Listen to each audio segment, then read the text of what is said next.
Hey guys, Tara here. Welcome back to Tech Titans.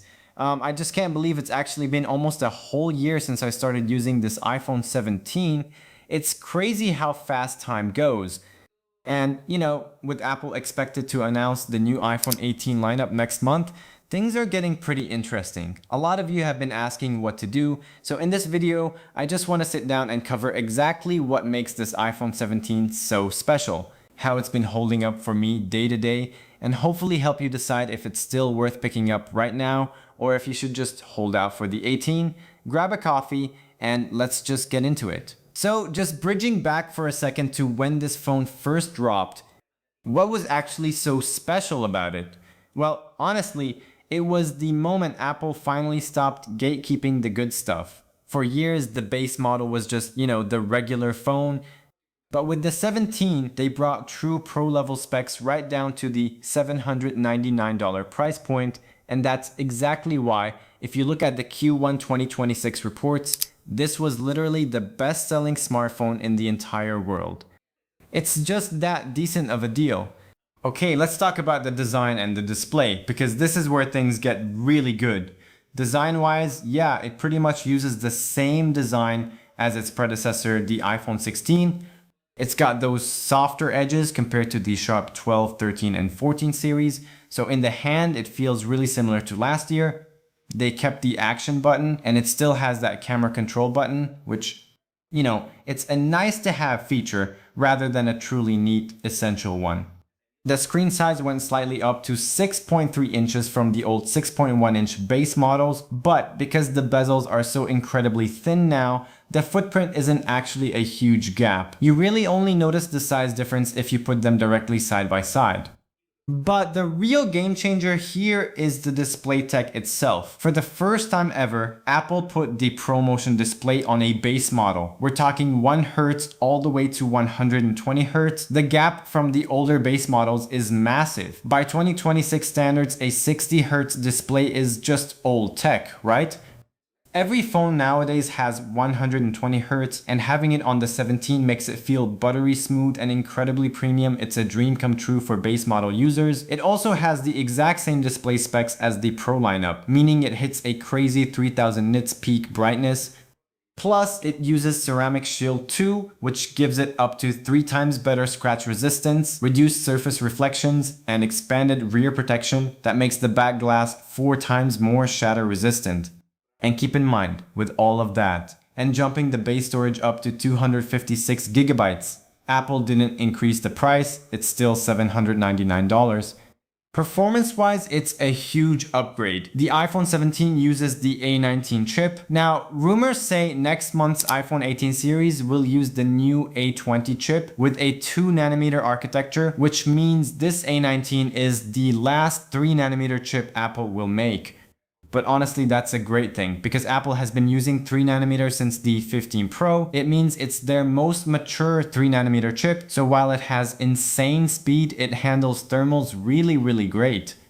Day-to-day use, from casual scrolling to demanding tasks, is flawless. I actually ran Geekbench 6 on it, and as you can see, the score is insane. 3675 for single core and 9331 for multi-core with a Metal GPU score of 37707.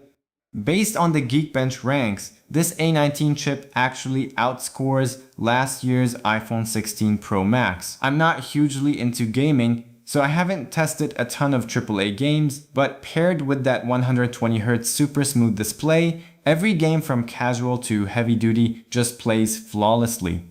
Alright, let's talk battery, because this is where I can really share my first-person experience. My iPhone 17 is in this gorgeous lavender color, and it's been my main daily driver companion phone side by side with my 17 Pro for over 10 months now, so I have it with me all the time.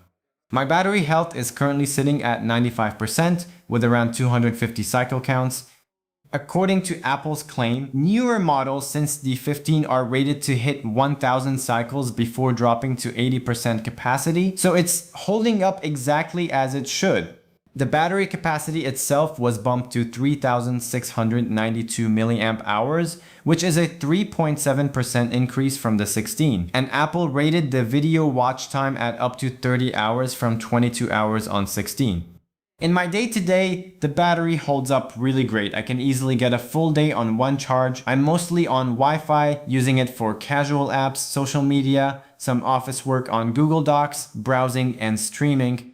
I pull it off the charger at 100% around 8 a.m. and by bedtime at 11 p.m. it's usually still at 15 to 20%. That is insane for a base model. I really think it's because that ProMotion display can drop down to 1 Hz for static screens, combined with the sheer efficiency of that mature A19 chip.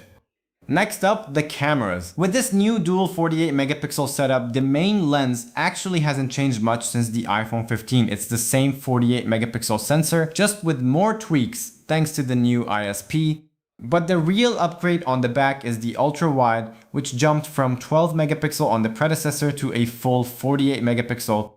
However, the biggest feature by far is on the front. We finally have an 18 megapixel front camera with center stage. This went viral earlier this year because it uses a new square sensor, meaning you can actually shoot landscape video without turning your phone horizontally. You can also do dual capture, which is incredibly nice for vlogging. Guys, this section is really great because it's the real dividing line between iPhone's era. Since iOS 27 was introduced at WWDC a few weeks ago, they brought in the all-new Siri. They sort of dropped the Apple Intelligence name for the assistant itself, though it's still powered by Apple Intelligence. And bro, it's really smart. It's the real AI we've all wanted for so long. To be honest, the AI on iOS 26 felt kind of immature. It was dumb compared to competitors like Samsung or Google Pixel. It wasn't decent enough to be called AI. But iOS 27 changes everything. But yeah, in this video, I haven't upgraded this iPhone 17 to iOS 27 just yet. Since this is my daily driver for banking and work, I need the software to be rock solid and stable. I made an iOS 27 video on my other devices, so check my recent uploads for that. But the fact that this phone has pro performance, a pro display, and will get the huge iOS 27 upgrade makes it a really great device. But something you definitely need to consider is the downside of the port. Yes, the iPhone 17 uses USB-C, which is modern, convenient, and universal, but it's not the super fast USB 3 you get on the Pro lineup. It still has USB 2 speeds, just like the Lightning port had.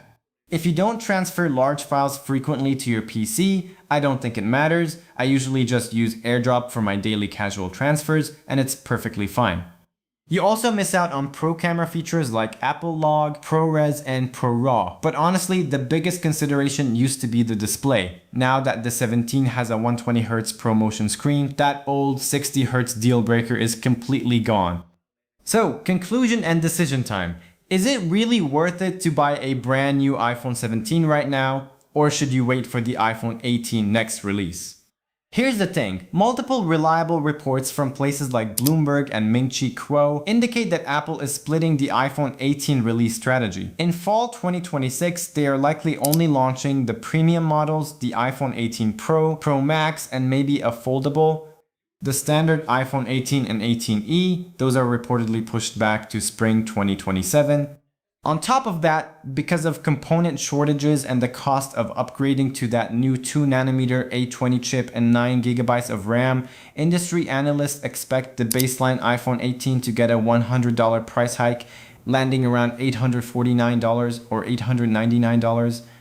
If you are just a casual user who isn't into pro video and photography, and you want a reliable, future-proof phone with a pro-level display, go for the iPhone 17. You won't regret it. It's an incredible value at $799, and if the price drops to $749 when the 18 finally launches next spring, it'll be a steal. If you are using an older 60Hz iPhone and you are confused about whether to upgrade, do it. The iPhone 17 is arguably the most worth it iPhone Apple has ever sold. But if you really want those super fast transfer speeds and pro camera features, you're better off looking at the Pro lineup. Thanks for hanging out with me today, guys. Let me know in the comments if you're rocking the 17 or holding out for the 18. Catch you in the next one.